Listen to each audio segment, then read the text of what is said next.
Siemaneczko, z tej strony Wojtek Kaczmarczyk, a dzisiaj bierzemy się do roboty na Nasdaq i nowojorskiej giełdzie. Byłem twórcą rynku przez 28 lat. Przydaje się dobra matma. Jeszcze w takim miejscu w życiu nie byłem.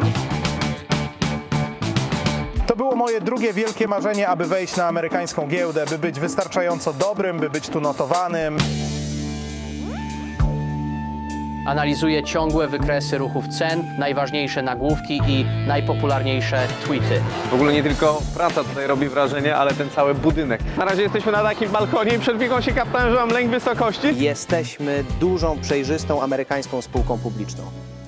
Z tej strony Wojtek Kaczmarczyk, a dzisiaj z kanałem do roboty przylecieliśmy. I to dosłownie do Nowego Jorku, na Wall Street. Właśnie na tej ulicy podejmowane są decyzje, które wpływają na wszystkich ludzi na świecie.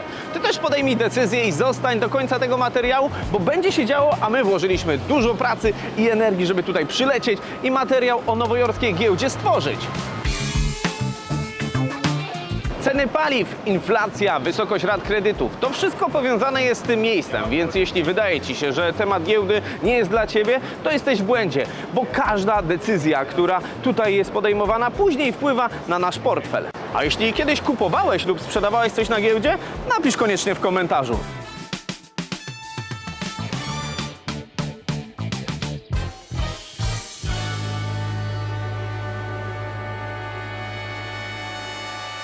Loic? Ricardo? All right, everyone has a badge? Yep. All right, we're gonna go in through security. Przed wejściem na nowojorską giełdę przeszliśmy kontrolę bezpieczeństwa. All right, all your camera equipment.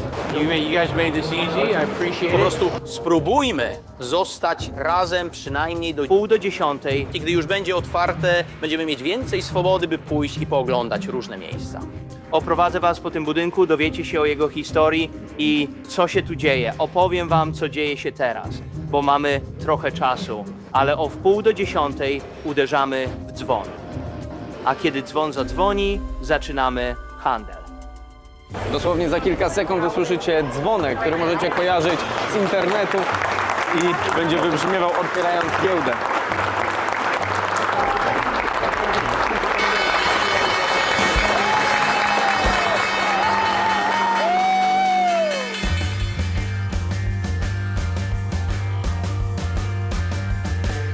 Tak jak już wiecie, jesteśmy na Wall Street, czyli główna ulica świata finansów w Nowym Jorku. No ale dlaczego Wall Street? Dlaczego akurat Wall Wall Street? Street to finanse, to handel, to kapitalizm, to jest coś wspaniałego. A dlaczego? Wall Street jest znane, bo tam handlowaliśmy. To tam zbierali się handlowcy w XVIII wieku i handlowali towarami i płodami rolnymi, a potem rozwinęło się to w budowanie biznesu. Firmy działają na Wall Street, która jest obecna wszędzie, a każdy, kto pracuje w finansach, jest z nią kojarzony. Ale ten budynek na rogu Wall i Broad Street jest symbolem, gdzie zawierane są wielkie transakcje. Firmy rodzą się tu, gdzie wchodzą na giełdę, umożliwiając ludziom inwestycje. To tu firmy rosną, opowiadają swoją historię. Bankowość można prowadzić wszędzie poza Wall Street i kojarzyć z nią, lecz ten budynek jest symbolem. To jest więc bardziej symbol. A za nami centrum, gdzie odbywa się ten handel. Wall Street dla mnie po prostu czerpie z historii i stało się jej symbolem. I tu na nowojorskiej giełdzie wciąż wprowadzamy firmy na giełdę każdego dnia. Wprowadziliśmy Figmę, Circle w tym roku, a Reddit w zeszłym. Więc dajemy firmom miejsce, by opowiedziały swoją historię i pozwoliły inwestorom w nie inwestować, a one mogą zbierać pieniądze, by dalej się rozwijać. To jest Wall Street. Są pewne mity o Wall Street i mamy złą reputację. Wszyscy lubią kręcić filmy o Wall Street, o tym, że chciwość jest dobra i o tym, jak ludzie zarobili ogromne pieniądze jako finansiści, jako bankierzy, handlując akcjami. Jest to prawda, ale chcemy się upewnić, że robimy to we właściwy sposób. Zawsze byłem zaangażowany w tutejsze zasady. Jest wiele rzeczy, których nie mogę zrobić w biznesie, więc trzeba grać według właściwych reguł. Ale czasem panuje mit, że wszyscy tu są źli i wszyscy są naprawdę bogaci. Ja nie jestem naprawdę bogaty. Ale wiesz, ci, którym naprawdę dobrze poszło, lubią ich gloryfikować i robić o nich filmy i to jest świetne. Ludzie, którzy zrobili szalone rzeczy, o nich też kręcą filmy. O nudnych ludziach jak ja nie ma filmu o mnie. Ja chodzę do pracy codziennie. handluję i lubię to nie zdobędzie wielu kliknięć, ale mam nadzieję, że gdy mówię do detalistów, ich pokazuję, że są dobre sposoby handlu, są różne ramy czasowe.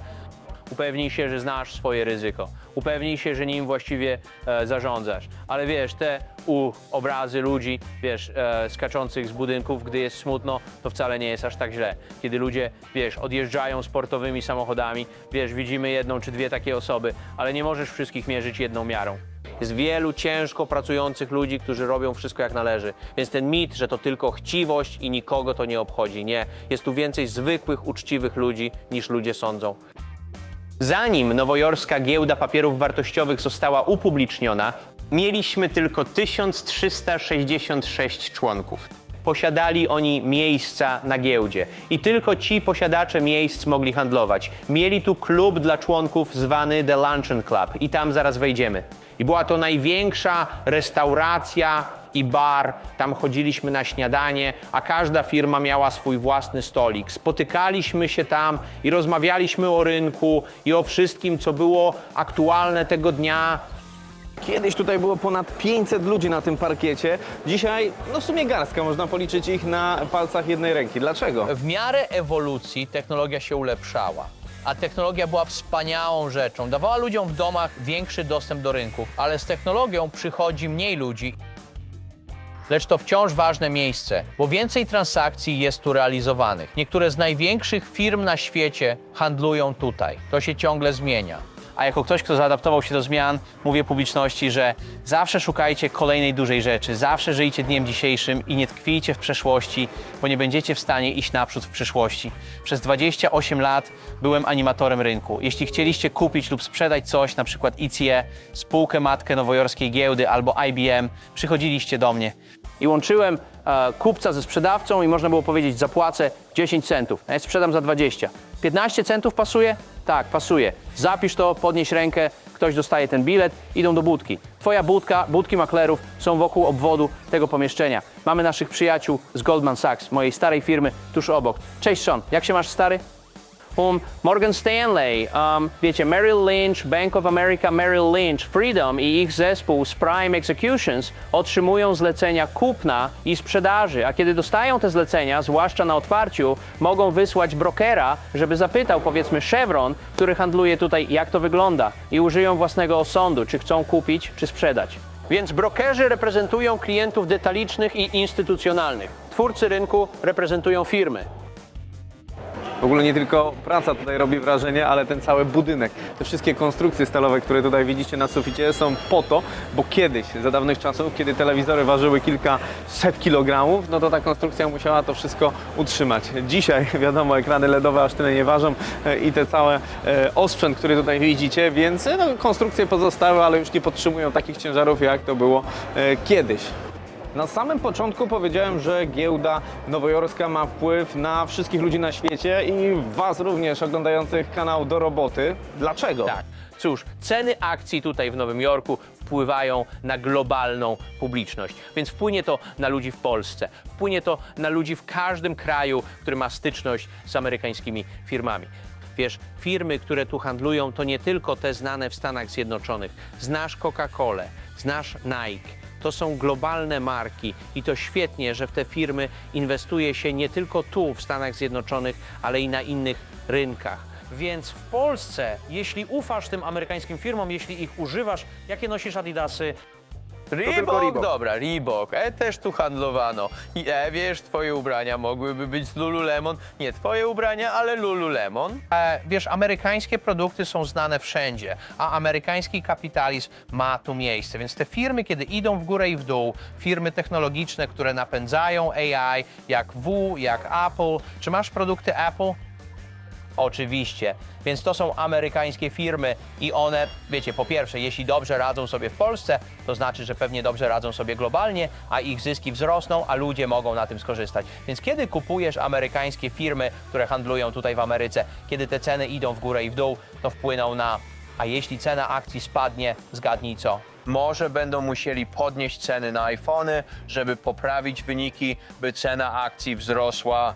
Więc wahania giełdowe wpłyną na globalną gospodarkę. Firmy, które tu handlują, globalne marki, jeśli nie radzą sobie dobrze, mogą podnieść ceny, co wpłynie na ciebie w domu. A jeśli inwestujesz w amerykańskie firmy, chcesz, żeby dobrze prosperowały. Dla mnie S&P 500 to najlepszy sposób na inwestowanie w Ameryce. To 500 największych firm w Stanach Zjednoczonych i to jest koszyk. Nie jesteś związany z jedną akcją.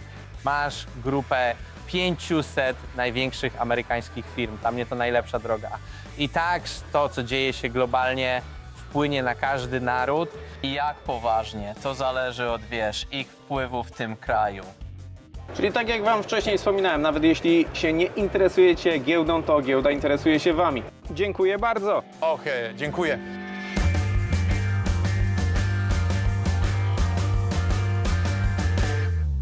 Jeszcze w takim miejscu w życiu nie byłem. Ponad 500 różnych odcinków na kanale do roboty, ale jeszcze nie w Nowym Jorku po pierwsze, a po drugie na nowojorskiej giełdzie. Przechadzając się tutaj po parkiecie giełdy, często widzimy ludzi w takich podobnych marynarkach. Jaka jest Wasza rola? Jestem maklerem giełdowym NYSE dla Prime Executions, spółki zależnej Freedom Holdings Corp. To nasza firma macierzysta, więc to, co robimy, to realizujemy zlecenia dla naszych klientów instytucjonalnych, detalicznych, programowych. Po stronie kupna mamy to wszystko. Jesteśmy kompleksowym butikiem, realizujemy zlecenia w imieniu tych klientów.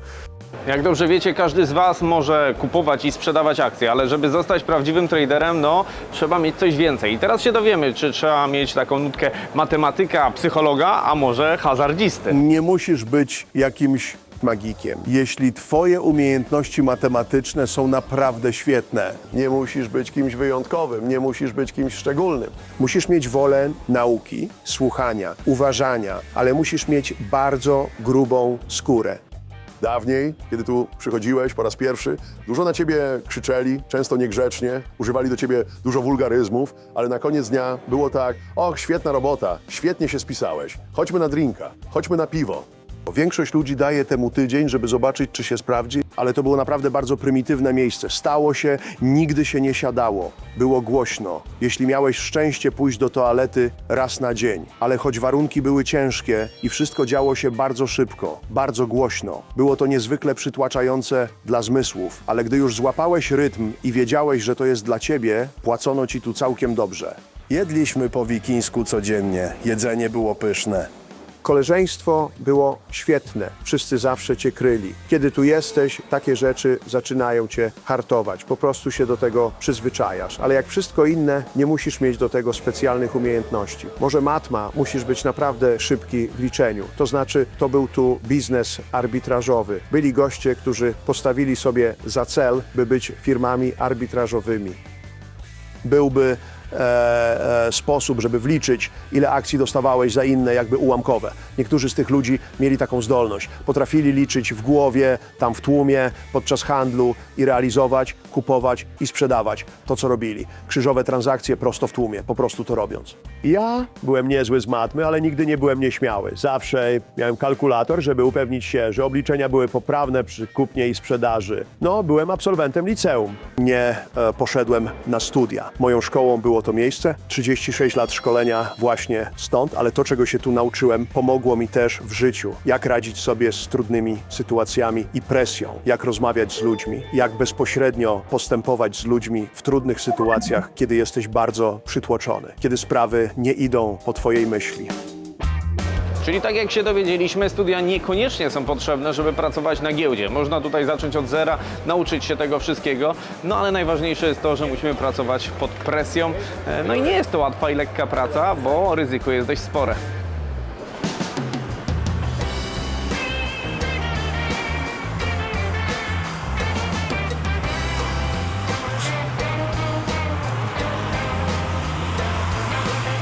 My teraz przenieśliśmy się na Times Square. Już za chwilkę wchodzimy na Nasdaq. A jeśli Ciebie ciekawi, jak Twoja firma może znaleźć się na największej giełdzie na świecie, no to oglądaj ten materiał do końca, bo już za chwilkę dowiemy się, czy wejście na giełdę to tylko prestiż, czy coś więcej. Czy Twoje logo może znaleźć się obok loga największych firm na świecie, takich jak Coca-Cola czy Apple. Poznamy kulisy wejścia na giełdę od środka. Od człowieka, który ma mega praktyczną wiedzę. Timur Turlow jest założycielem Freedom 24 i odpowie nam na pytanie, jak wejść na giełdę, dlaczego zdecydowali się na wejście na giełdę Nasdaq, jak zwykły i niezwykły widz kanału Do Roboty może inwestować na giełdzie. Hello. To było nasze wielkie marzenie, by wejść na giełdę w Stanach Zjednoczonych, być na tyle dobrym, by być tu notowanym, na tyle transparentnym, jeśli chodzi o nasze sprawozdania finansowe, o nasze kontrole wewnętrzne, o wszystkie ujawnienia i sprawozdawczość. Myślę, że amerykański rynek publiczny jest tak dobry, bo ma bardzo dobre środowisko regulacyjne, a ludzie wiedzą, że mogą polegać na sprawozdaniach finansowych, na ujawnieniach. Więc nie jest konieczne, by wszystkie firmy notowane w Stanach Zjednoczonych były niezwykle dochodowe i dobre. Komisja Papierów Wartościowych i Giełd oraz rynki zazwyczaj pomagają inwestorom upewnić się, że wiedzą, co kupują. Jaka jest więc obecna sytuacja tego biznesu? Jaki jest obecny biznes?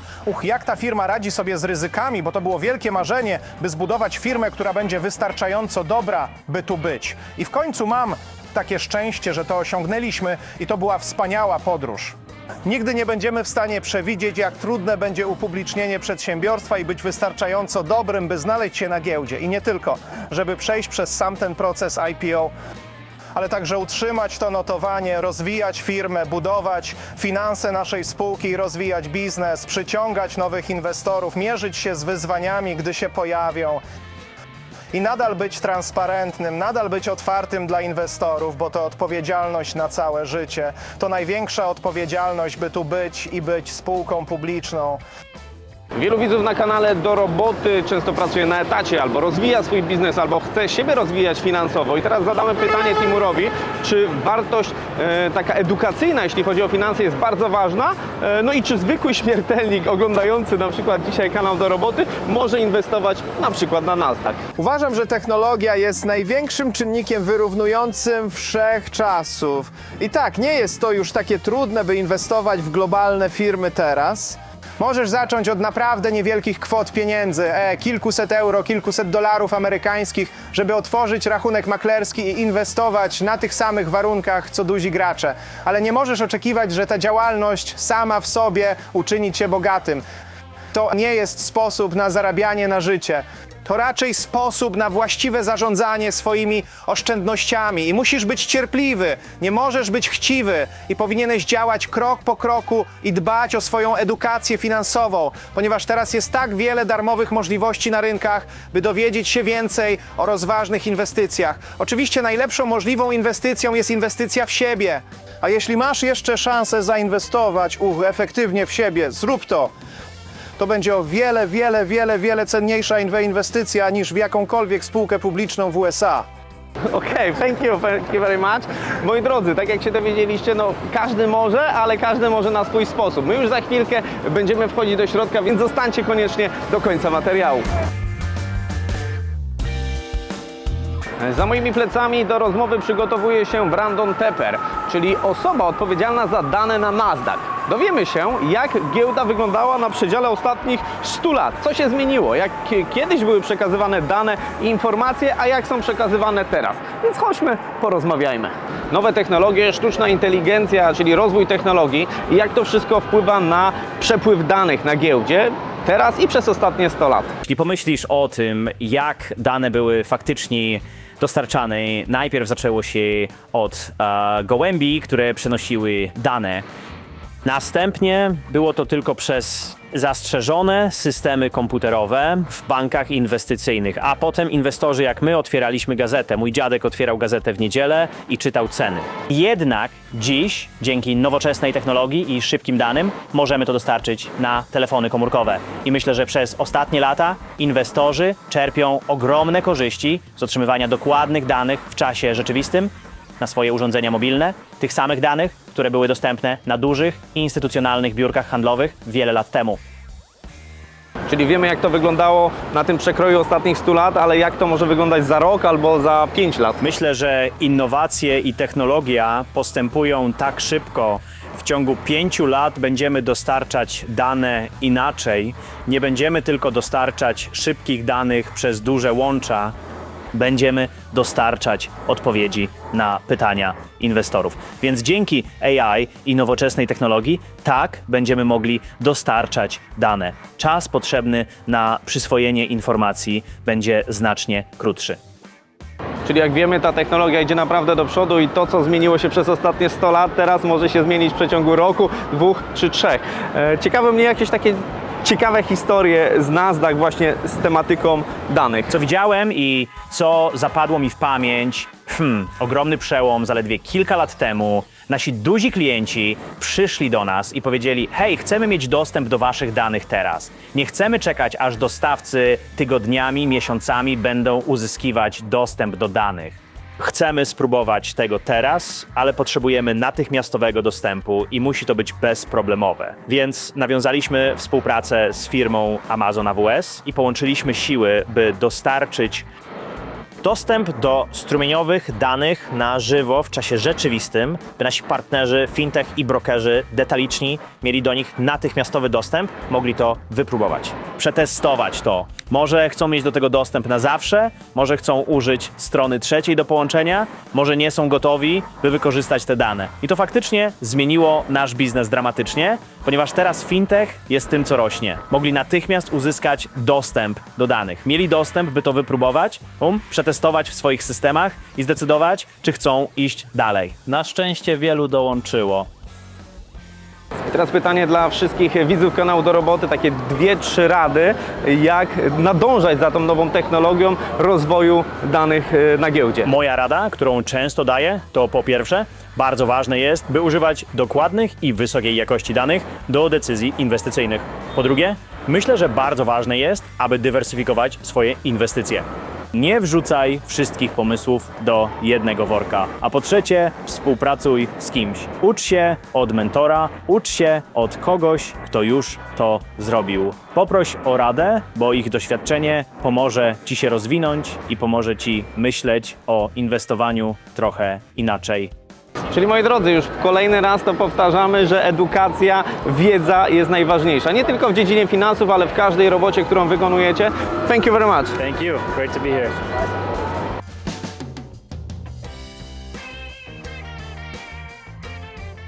A dla tych, którzy chcą zacząć inwestować na giełdzie, w opisie zamieściłem link do platformy Freedom24.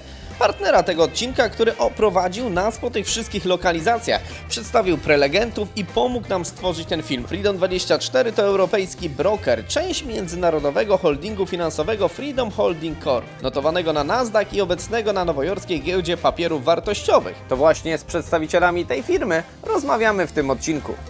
Teraz dowiemy się, jak działa Freedom24 i co go wyróżnia pośród innych brokerów i pośród innych platform. Myślę, że jesteśmy dość unikalni, ponieważ nie ma zbyt wielu brokerów online w Europie, którzy mają bezpośredni dostęp do nowojorskiej giełdy papierów wartościowych, do Nasdaq, do amerykańskich rynków akcji i mamy licencję maklerską i bankowości inwestycyjnej tutaj w Stanach Zjednoczonych.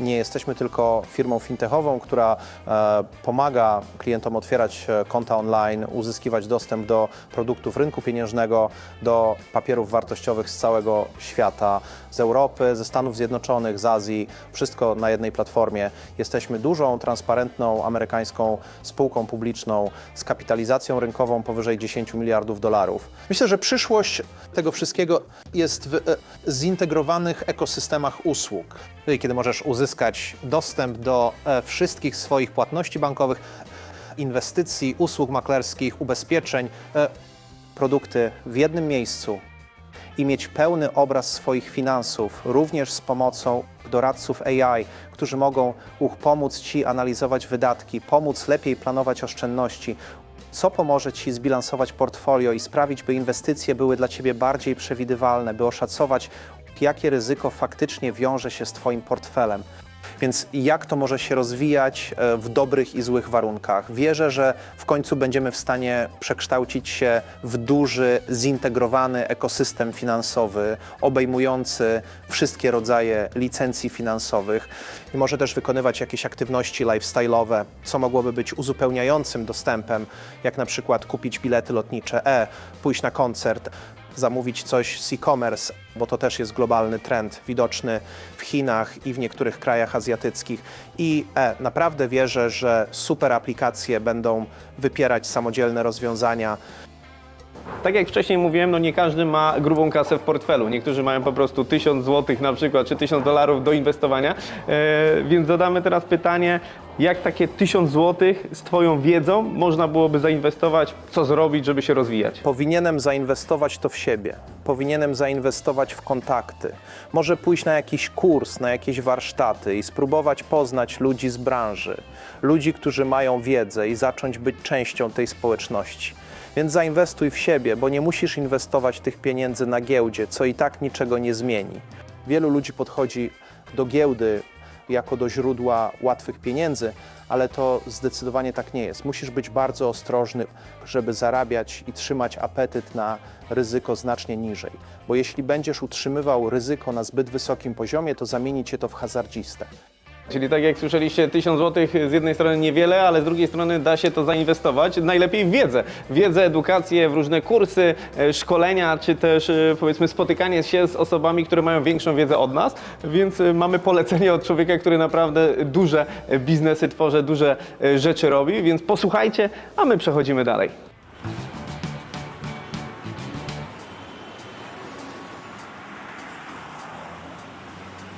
Powracamy na Wall Street i teraz przenosimy się do Trump Building, gdzie znajduje się siedziba Freedom Capital Market.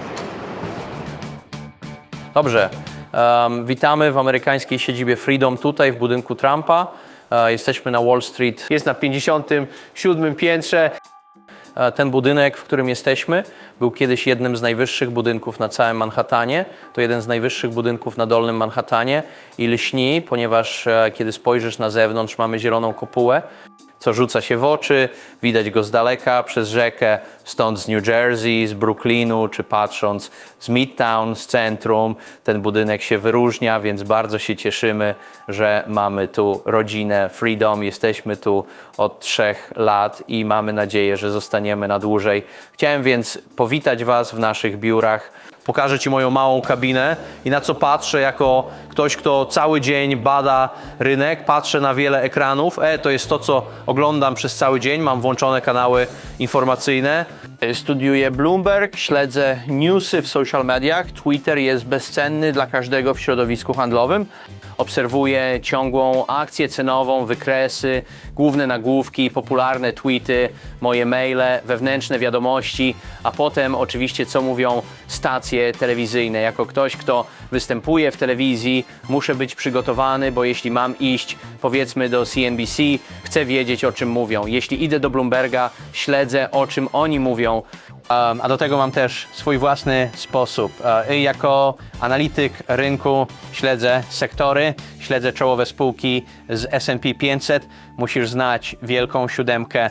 Lepiej wiesz, co robią Nvidia, Microsoft, Meta, Apple, Amazon i tym podobne firmy. Tak zdobywam wiadomości, potem przeglądam mnóstwo wykresów, mnóstwo badań, a potem robię własne badania i piszę cotygodniowy biuletyn. Mój widok nie jest tak dobry jak widok wszystkich innych w tym biurze. Kiedy się rozejrzymy, zobaczysz statuę wolności z czyjegoś biura. A widać wielki stan New Jersey, mój rodzinny stan teraz.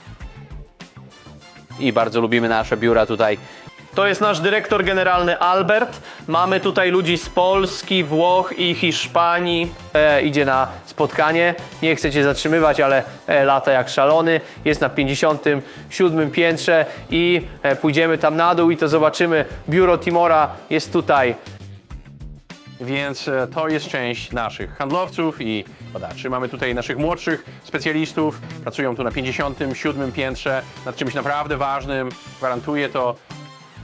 Po drugiej stronie ulicy od nowojorskiej giełdy. Więc nasz zespół z Prime Executions, schodzimy tam, widzimy się z nimi, kiedy tylko chcę. Kiedy potrzebuję wystąpić w telewizji, boom, mogę być na giełdzie w 2 minuty. I dla mnie to jest najlepsza rzecz. Posiadanie tej przestrzeni i tamtej przestrzeni jest kluczowe. A jeśli Ty, drogi widzu, dotarłeś do samego końca tego materiału, to bardzo się cieszę. To znaczy, że było warto przebyć tą całą drogę do Ameryki po to, aby stworzyć ten Jakże ciekawy odcinek o pracy na giełdzie, więc zostawcie łapkę w górę, skomentujcie, tak jak Was prosiłem na samym początku, czy kiedyś handlowaliście na giełdzie, czy coś kupowaliście, czy sprzedawaliście, ale koniecznie też napiszcie, czy podobał Wam się ten odcinek. To będzie dla mnie taka informacja, że naprawdę warto było tutaj przylecieć. I co? Zostawcie łapkę w górę, subskrybujcie kanał Do Roboty, a my lecimy dalej. I to dosłownie.